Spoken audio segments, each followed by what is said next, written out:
Makukulong ba si Pastor Kibuloy after March 12? Naku mga kapak, ito ang inaabangan. Bukas ito, kung sakasakali. Kung sakasakali na hindi makalikom ng lagda si Robin Padilla. Kasi mga kaupak, itong committee na hinahawakan na Women and Children ni Senator Risa Hontiveros nag-issue ng arrest warrant laban sa pastor. Pero ito mga kaupak, hinarang ito ni Robin Padilla dahil sa hindi siya daw naniniwala sa mga akusasyon na ibinabato kay Pastor Kibuloy.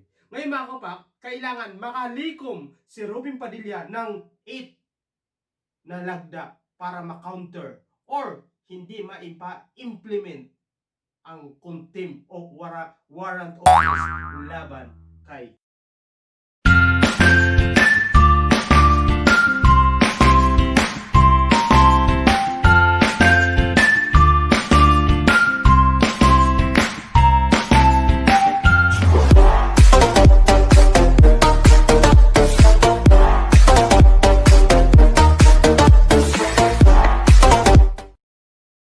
mga kaupak, kasi kailangan ni Robin Padilla ng 8 lagda para hindi matuloy yung contempt power na sinampa or warrant of arrest naglalag. So ngayon mga kaupak, kasi ang member pala dyan sa committee ni Risa Hontiveros na Committee on Women and Children and Family Relationship in Gender Equality. Naku mga kaupak, ito yung mga kababayan natin na mga babae o kahit hindi babae basta naaabuso yung kanyang karapatan. At ito ay inaakusahan si Pastor Kibuloy. So ngayon mga kaupak, iginigiit ni Senador Robin Padilla na inosente si Pastor. Kaya siya ang nag-block. Tama ba? Siya ang unang humarang para ipaaresto si Pastor Kibuloy. So ngayon, sa batas mga kabak, binibigyan pala siya ng 12 days. o 12 days or less na makalikom siya ng 8 pirma doon sa committee na yun. Kasi ang committee pala ni Risa Hontiveros na kung saan si Senator Risa Hontiveros ang chairman, 14 pala sila. So, kailangan niya makakuha ng 8 boto para yung warrant of arrest na inisyu ng committee ni Risa Hontiveros ay hindi ma-implement o hindi maisilbi. Naku mga kaupak, ako'y takang-taka lang talaga. Naku, ito na tayo. Ako, alam nyo mga kaupak, to be honest, takang-taka lang ako. Bakit hinarang ni Robin Padilla? Kung naniniwala ka, Mr. Robin Padilla, na walang kasalanan si Pastor Kibuloy, pwede mo naman siya talaga ipaharap sa akin lang, Kasi, sa totoo lang, unang-una, ang isang tao na walang ginawang or, sabihin mo, walang ginawang masama, humarap ka. Diba? Sabihin na natin, kasi alam mo mga kapak, may mga kumakalat ngayon na bulong-bulungan sa politika na, siyempre yung paggalang, yun ang hindi lang nila masabi. At iniimbok nila dahil pastor nga, di ba? At ito daw si pastor, sabi ni Robin Padilla, mabuting kaibigan. Lahat naman tayo, dapat maging mabuting kaibigan. Pero, mga kaupak, pagdating sa usapin sa batas, hindi porke kaibigan mo ay exempted ka na sa batas. Kaya nga, di ba, lagi ni-implement.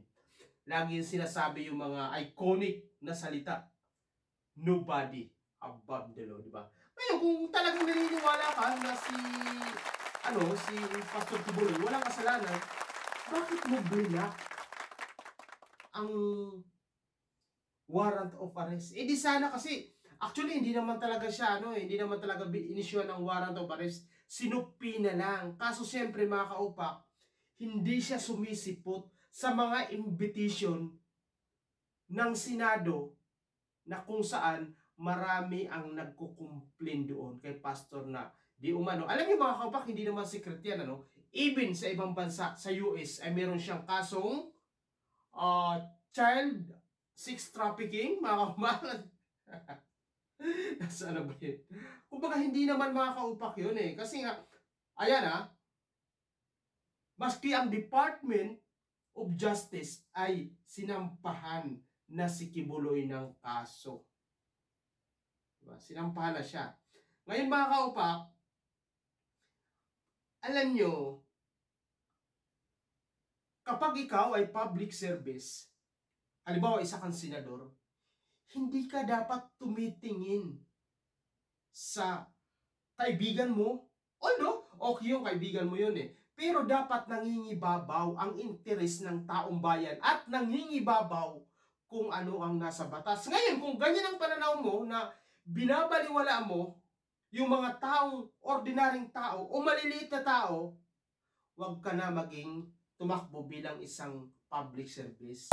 Kasi kawawa ang mga tao. Kasi pinapaboran mo ang mga kaibigan mo na ma-impluwensya na mayaman pa. Alam niyo mga kapak, ito, kung hindi ako nagkakamali, mga kapak, nababasa ko na yan, yung Kingdom of Jesus ni Pastor Kibuloy, kung saan mga kapak, sa mga kalsada, hindi ko lang alam, baka lang ako lang ang naka-encounter nito mga kapak. Sa mga kalsada, sa mga palengke, mayroon ito nagsasalita. Tapos ngayon mga kaupak, habang nagsasalita ng salita ng Diyos, o based on the Bible, sorry, nire-respeto ko yung mga yun, no? Mahirap gawin yun. Ako hindi ko kayang gawin yun. Pero alam niyo mga kaupak, mayroon nagbibigay ng parang nangihingi ng abuloy sa mga palengke o sa matatao, di ba?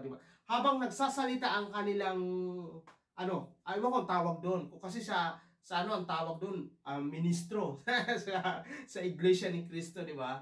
So ngayon mga kaupak, yun ang nagpayaman kay kaya mayaman si Kibuloy dahil sa kanyang mga membro. O kaya may sarili siyang religion. Pero hindi ibig sabihin na may sarili kang religion, excuse ka na sa paglabag mo sa karapatang pantao. Ngayon mga kaupak, ang babaw ng dahilan ni Robin Padilla kasi sinasabi niya mga kaupak na ginigit niya na ang religious daw at saka ang batas ay nasa konstitusyon. Tama naman yun. May nabasa nga akong gano'n na separate yung religious at saka yung politika. Tama. Pero ang problema lang mga kaupak, kaya ito sumasabit si Kibuloy. Kasi mga kaupak, nakikisali si Pastor Kibuloy sa mga usapin sa politika. Hindi pwede na nakikialam ka sa usapin sa politika. Pero, kapag binalikan ka ng mga taong nasagasaan mo o kaya naman mga tao na mali ang ibinabalita ng istasyon mo na SMNI, ay hindi magagalit sa iyo. Di ba? Ngayon, alam nyo, mga kaupak, tama yung sinasabi naman ni Robin Padilla na mayroong separation ng politika at saka may simbahan, religion. Pero ang pagkakaiba lang kay Pastor Kibuloy, mga kaupak, nakikisali siya sa usapin. Kasi alam mga kaupak, meron akong kilala religion na okay lang mag-endorse, kumbaga guide yun sa mga taong kulang ang kalaman kung paano bumuto ng isang mabuting opisyal ng ating gobyerno. Katulad ng, banggitin ko ba? Ang Iglesia ni Cristo, di ba? Nag-i-endorse sila, mga kaupak. Pero hindi sila nakikialam sa usapin sa politika. Kumbaga, pera sila.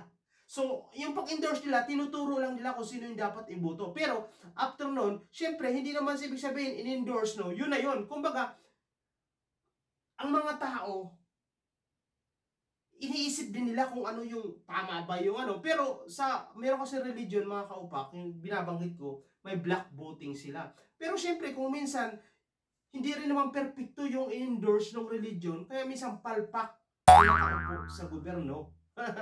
Kaya mga kaupak, pati si Cynthia Villar, mga kaupak, ang babaw ng dahilan. Sinasabi niya, kaya siya pipirma, mga kaupak, isa siya sa pumirma, super ng 5 na ang pumirma, kailangan makawalo sila para ma-counter yung warrant of arrest na inisyo ng committee ni Risa Hontiveros. Ngayon mga kaupak, super 5 na sila. Pero si GB Ejercito nagbago ang isip kasi nakita daw niya ang testimony at saka mga ni-review niya ang mga committee at ang mga witness.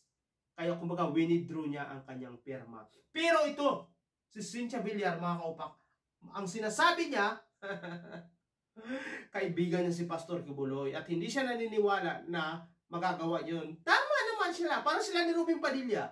Pero dapat kapag kayo nasa gobyerno, tinitingnan nyo ang kapakanan o interes ng mga kababayan ninyo or hindi ang interes ng mga kaibigan ninyo. Kung ganyan kayo, dapat hindi na kayo naging opisyal ng gobyerno. Ganito rin, ang iba naman ang pananaw ni Amy Marcos. Ang sinasabi naman ni Senator Amy Marcos, ayaw daw niya makumpermiso o kaya baka daw maano lang si Pastor Kibuloy. Alam mo yun, yung parang mas pinoproteksyonan pa niya yung kapakanan ng mayaman at maimpluwensyang tao na may sariling religion kumpara sa mga kababayan niya na biktima na upang abuso ni Kibuloy. Mga kapak, ang daming kaso ni Pastor Kibuloy. Yung mga nakikita niyo ito, at saka yan, yako. Yan yung mga sex trafficking, human trafficking, na kung saan, mga kapak, hindi lang Department of Justice ng Pilipinas ang nagsampa, pati ang US. So ngayon, mga kapak, nakalagay doon sa Federal Justice ng United States. So mga kaupak, doon sa US Federal Court Judge, kumbaga, doon mga kaupak, inansel na ang kaso, ang warrant of arrest. Kumbaga mga kaupak, alam mo, hindi ko alam yung mga usapang justice about the law, pero ang pagkakaintindi ko sa aking pagre-research, kumbaga, pinapa-active na ulit. Kumbaga, hinahanap na ulit. Kumbaga dati, hindi active yung warrant of arrest. Pero pala ganun. Ngayon mga kaupak, ang warrant of arrest, ina-ansel. Ansel daw. Ibig sabihin mga kaupak, pinabubuksan ulit ng federal. At ito ay meron ng abiso sa US court. Naku mga kaupak. Kaya ngayon mga kaupak, ang pinakalitis, si Pastor Kibuloy, inappoint niya si Pangulong Duterte bilang administrator ng kanyang property. Naku mga kaupak, yung property na yun ang mga parang kinita niya sa kanyang religion na yung mga